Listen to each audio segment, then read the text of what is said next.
Rebonjour et re-bienvenue tout le monde. On est maintenant dans vidéo 2 de notre série pour les prêts étudiants.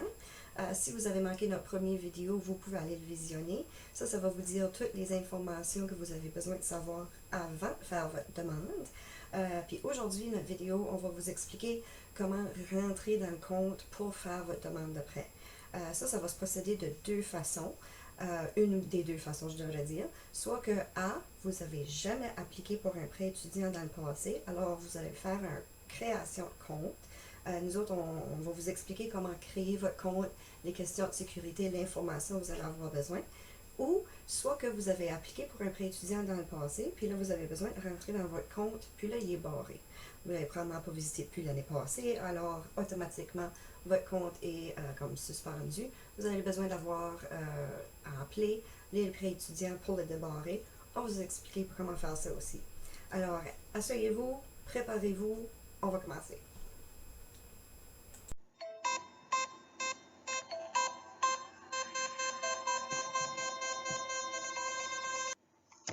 Il faut vous laisser savoir, on n'est pas les experts. On ne travaille pas pour les prêts étudiants, on travaille pour le Centre d'emploi et carrière. On fait le mieux possible avec toutes les informations et les ressources qui nous sont fournies. On accompagne les étudiants depuis 2015 et à chaque année, on apprend et on adapte et on évolue le plus possible. Si nous autres, on ne peut pas répondre à vos questions, on va trouver quelqu'un qui peut, soit aux services financiers provinciaux ou le Centre national. Sur votre écran, vous allez voir les numéros 1-800, qui sont des numéros sans frais pour les services financiers pour étudiants au Nouveau-Brunswick. Ça, c'est le centre provincial, ainsi que le centre de service national de prêt aux étudiants. Celui-ci se trouve à Mississauga, Ontario, alors n'oubliez pas que c'est 1 heure en arrière de nous. Pour voir si vous êtes éligible aux services ou programmes financiers au travers de Travail Nouveau-Brunswick, vous pouvez appeler votre bureau régional afin de parler à un conseiller ou conseillère à l'emploi. Les numéros à l'écran sont pour Campbellton, Grand-Sault et Edmundston. Malgré la pandémie, nos agents de service sont toujours prêts à vous aider. Vous pouvez nous retrouver sur nos pages Facebook au CEC Restigouche, CEC Grand-Sault et CEC Edmundston, ainsi que nos pages Instagram. Vous pouvez aussi envoyer un courriel aux agentes ou les appeler au bureau. Si vous aimez notre contenu, laissez-nous savoir. Envoyez vos questions, commentaires ou suggestions par courriel à nancy.power@r-2.ca ou laissez un commentaire sur nos réseaux sociaux. Bon, ça y est, on y va. Tout d'abord, il faut entrer votre numéro d'assurance sociale et ce, dans le format suggéré sur l'écran. Alors, 3 chiffres, trait d'union, 3 chiffres, trait d'union et les 3 derniers chiffres. Et finalement, vous allez cliquer « Soumettre ». Si c'est la première fois que vous postulez pour un prêt étudiant, vous devez créer un compte. Si vous avez déjà appliqué pour un prêt étudiant dans le passé, vous allez devoir déverrouiller votre compte. On va vous montrer comment faire les deux.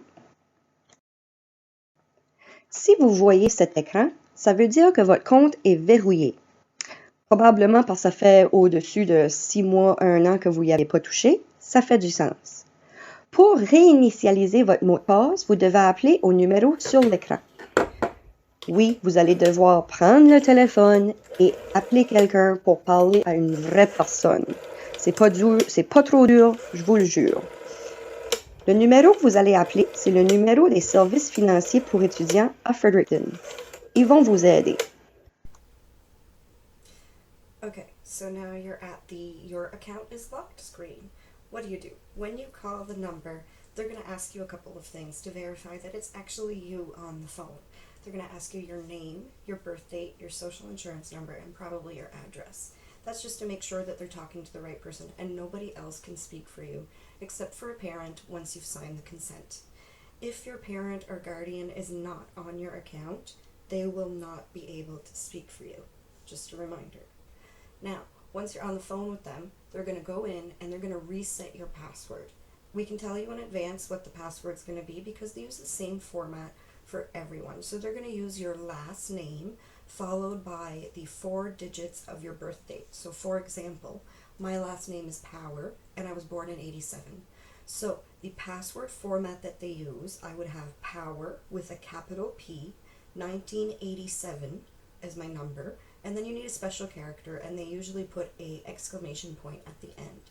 So for example, my temporary password would be Power with a capital P, 1987 exclamation point.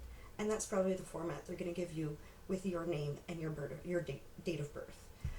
Once you have that, you're going to have to refresh the page and then go back, put in your social insurance number again, and then put in your temporary password so that you can choose a new one. Once that's done, you can finally get started on your application. Lorsque vous avez créé un nouveau mot de passe et vous avez entré à nouveau dans votre compte, la première page vous allez voir est celle-ci. Déclaration et consentement du demandeur. C'est vraiment important de prendre le temps et de lire cette déclaration car ça explique comment est-ce que vous êtes responsable pour votre prêt étudiant. Ça explique que toute l'information que vous allez soumettre doit être vraie et le plus véridique possible.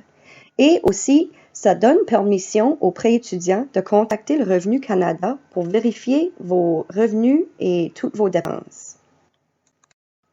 Toutefois, vous allez voir que vous n'avez pas le choix d'accepter afin de continuer. Lorsque vous aurez accepté le consentement, vous allez arriver à la page d'accueil des prêts étudiants. C'est ici que vous pouvez modifier votre profil, changer vos informations, télécharger des documents. Et c'est aussi ici que nous allons trouver le formulaire de demande pour l'année 2020-2021.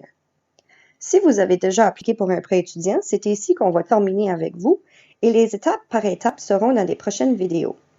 Pour le moment, nous allons continuer avec les étudiants qui n'ont jamais postulé et on va faire une création de compte.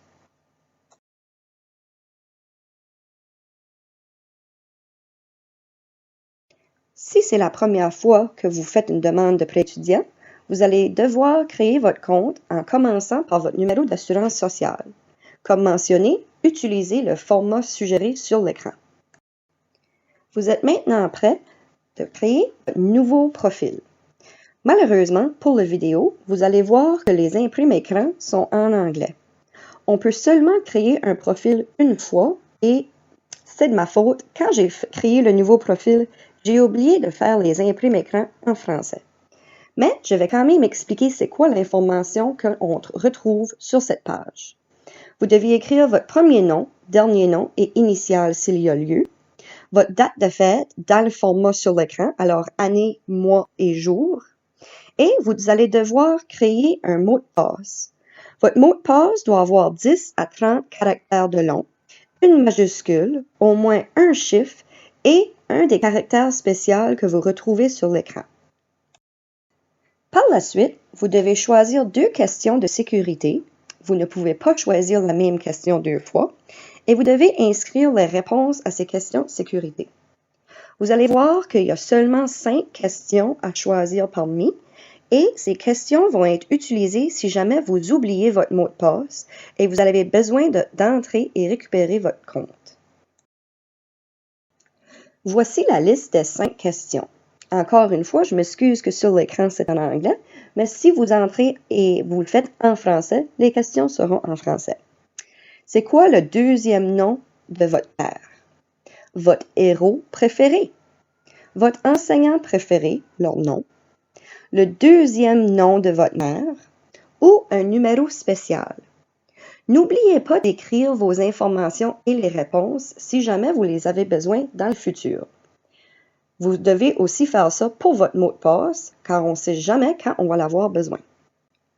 Comme vous pouvez voir à l'écran, si vous cliquez « J'ai oublié mon mot de passe », vous devez répondre aux questions que vous avez choisies afin de récupérer votre compte. Si vous répondez correctement aux réponses et cliquez « Soumettre », vous êtes capable de changer votre mot de passe afin d'entrer à nouveau dans votre compte. Si vous avez oublié les réponses à vos questions, vous pouvez appeler le numéro 1-800 afin de réinitialiser votre mot de passe, comme on a fait tantôt. Comme mentionné auparavant, la première page que vous voyez lorsque vous rentrez dans votre compte, c'est la déclaration et consentement du demandeur. Vous n'avez pas le choix d'accepter et comme j'ai dit, ceci explique que vous allez être responsable pour vos prêts étudiants, vous allez les repayer, toute l'information que vous allez fournir est vraie et vous allez donner permission aux prêts étudiants de contacter Revenu Canada pour vos revenus. Et finalement, lorsque vous avez créé votre compte, vous arrivez à la page d'accueil des prêts étudiants. C'est ici que vous trouvez toutes vos informations, que vous pouvez modifier votre profil, télécharger des documents, et c'est ici que nous allons cliquer sur le formulaire pour faire la demande de prêt étudiant 2020-2021. Aimez notre page pour voir nos autres vidéos, car dans les prochaines vidéos, nous allons faire les demandes de prêt étudiant étape par étape pour chaque catégorie d'étudiants. Restez à l'écoute et à la prochaine!